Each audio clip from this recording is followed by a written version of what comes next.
Au début du printemps, des élèves des académies de Toulouse et Montpellier, accompagnés par le Mémorial de la Shoah, de Rivesaltes et l'Académie de Montpellier, se sont rendus en Pologne, au camp d'Auschwitz et Birkenau.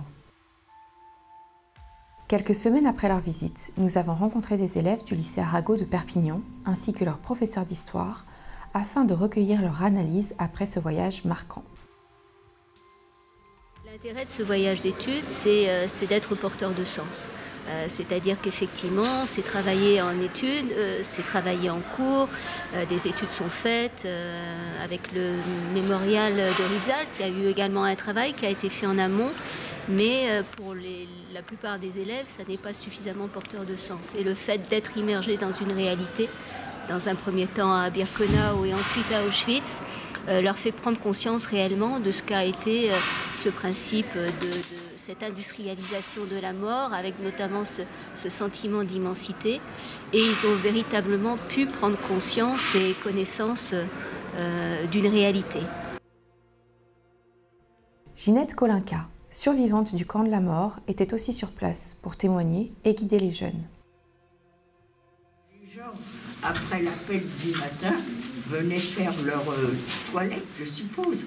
Quand vous avez 10 000 personnes qui viennent se laver, même si c'est très grand, bien c'est pas possible. Les tuyaux d'eau, ça donnait des petits filets d'eau.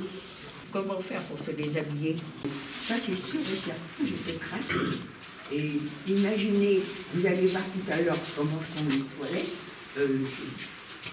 J'ai jamais connu cette salle-là. Donc j'étais capable de dire, ah si, nous on se levait la nuit. Eh bien j'étais un peu vexée et je me sentais un peu coupable parce que moi je me levais pas la nuit, donc je me lavais pas. Et quand j'ai lu le livre justement de Charlotte Delbo, où dit que quand elle est arrivée à Ravensbrück, elle était tellement crasseuse parce que pendant 167 jours, elle ne s'est jamais lavée, et bien du coup ça m'a rassurée. J'ai dit, ça va, il y a pas moi qui était sale. On n'est que des êtres humains, vous savez, des héros. Il y en a eu, je ne dis pas qu'il n'y en a pas eu, mais au début, quand on arrive. Après, c'est plus possible. Sauf si vous avez la chance d'avoir... J'avais une camarade qui travaillait aux pommes de terre. Elle la cachait sur elle. Elle n'était pas fouillée, elle l'amenait dans le camp. Et elle, oui, elle pouvait la donner, sa pomme de terre, parce qu'elle savait que le lendemain, elle allait en retrouver. Mais quand vous n'avez rien, parce que votre travail ne vous met pas en contact avec des choses que vous pouvez échanger, s'il y en a qui l'ont fait, eh ben, j'espère qu'elles sont rentrées. Elles le méritent. Mais il n'y en a pas beaucoup.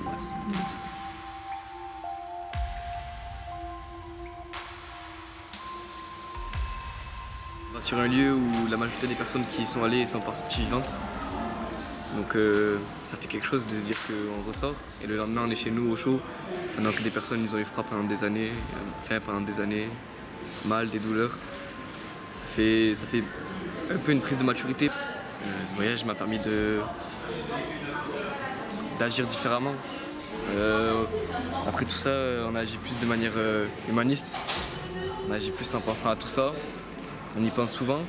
On n'y pense pas tous les jours, mais dans des actes, dans différentes situations, on va repenser à ce voyage et on va agir différemment que si on l'avait pas fait. Quand on entend des blagues et que les gens rigolent, c'est pas drôle en fait, c'est grave.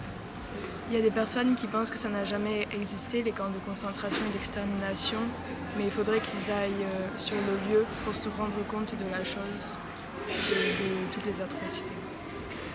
Il faut vraiment y aller pour comprendre l'immensité de ce qui s'est passé et prendre conscience vraiment. Oui, c'est pas qu'une leçon, c'est aussi une vérité. Ça nous a beaucoup sensibilisés parce qu'on a vu de vraies choses, on a vu des cheveux, des chaussures et ils ont souffert et que c'est super dur. J'ai pris conscience de la haine qu'il y a pu y avoir. Au début, moi, quand je le voyais sur les livres, je me disais, c'est horrible, mais c'est pas autant que ce que j'ai pu voir quand j'y suis allée. Je me suis dit, en fait, c'est encore pire que ça. Quand on a visité les baraques et qu'elle nous expliquait que les gens ils dormaient assis sur un étage, tous sur eux-mêmes, il y a bien plus que ça, il y a de la souffrance en plus.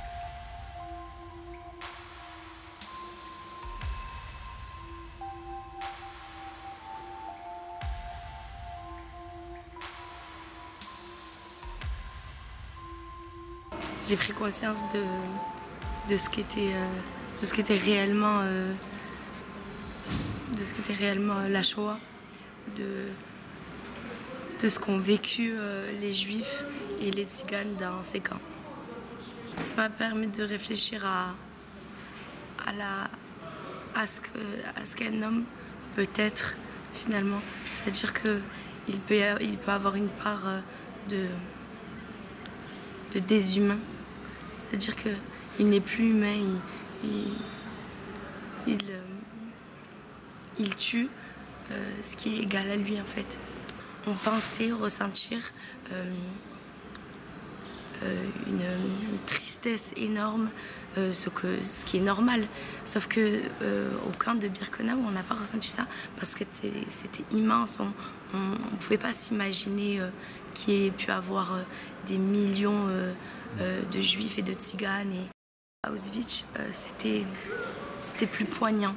C'est-à-dire que quand on voyait les griffures sur les murs dans les chambres à gaz, oui, c'était vraiment... là, ça nous a pris.